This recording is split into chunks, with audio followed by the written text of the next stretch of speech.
In the soft golden light of an early evening, the most powerful man in the city, billionaire tech mogul Alexander Hale, sat stiffly at a corner table of an upscale seaside restaurant, his tailored black suit perfectly pressed, his posture disciplined, his eyes always alert as if the world were a negotiation he could never fully leave.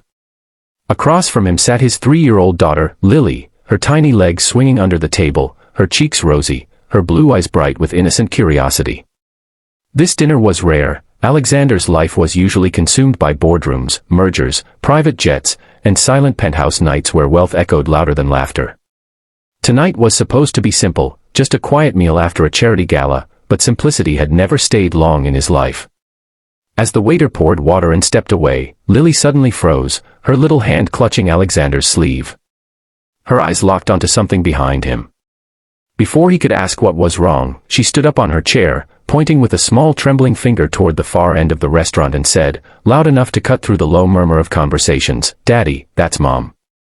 The word hit Alexander like a physical blow. His chest tightened, his breath caught, and for a moment the world narrowed to a ringing silence.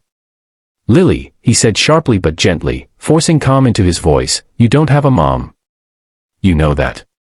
He had told her that her mother had died when she was born, a clean, convenient story, one he had repeated so many times he almost believed it himself.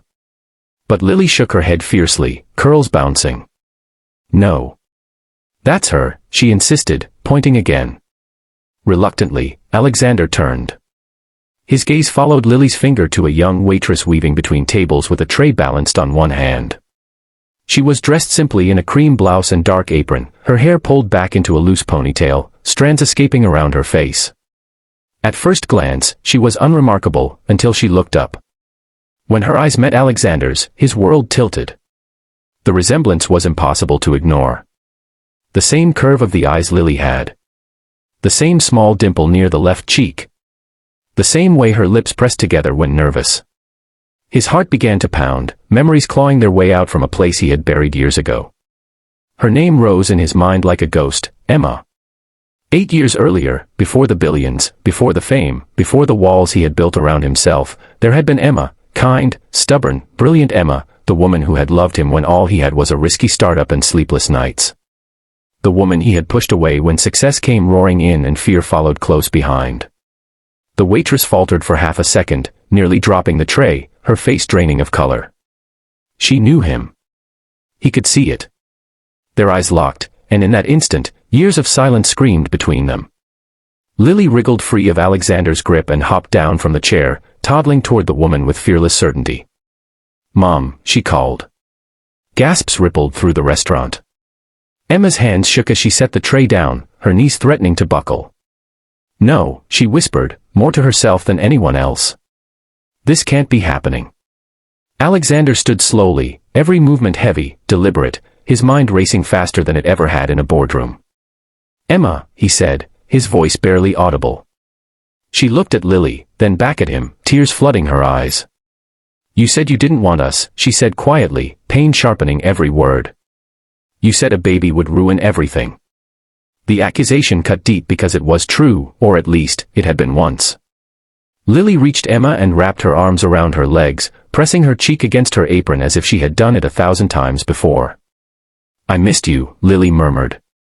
Emma broke then, dropping to her knees, clutching the child she had watched from afar for years, the child she had sworn to protect even if it meant staying invisible. The restaurant had fallen silent now, every eye fixed on them, but Alexander barely noticed. His mind reeled as the truth assembled itself piece by piece. You didn't die," he said, stunned. Emma laughed softly through tears. "No. I left. Because you told me to. Because your lawyers offered me money and a lifetime of silence. Because I thought Lily would be safer away from your world." Alexander staggered back as if struck. He remembered the meeting, cold, efficient, handled by others so he wouldn't have to face the consequences of his fear. He had convinced himself it was mercy. Now it felt like cruelty dressed in logic. "Why didn't you ever come back?" he asked hoarsely. Emma lifted her chin, strength returning beneath the vulnerability. "I did. Every birthday. Every first step. I stood in crowds, across streets, behind glass. I became a waitress at places you might visit, just to see her smile. I never touched her. I never spoke to her. Tonight. I didn't expect this. Lily looked between them, sensing the storm, her little hand reaching for Alexander's. Can we all go home? She asked simply.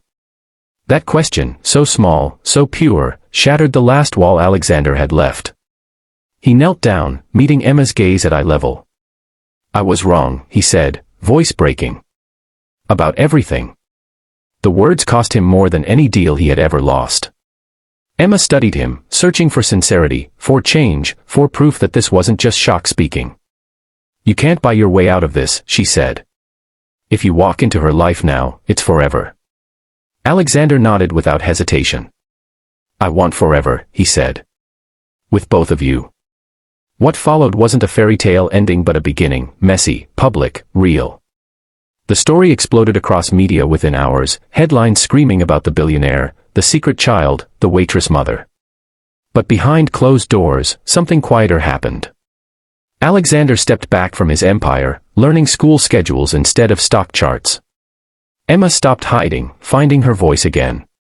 Lily slept every night between two parents who finally told her the truth. And for Alexander, the greatest shock wasn't seeing Emma alive, it was realizing that the one thing he had spent his life chasing, real wealth, had been pointing at him all along with a tiny finger and a brave little voice saying, "That's Mom." If this story moved you, surprised you, or made you feel something deep inside, don't forget to subscribe to the channel, because the next story might just change the way you see the world too.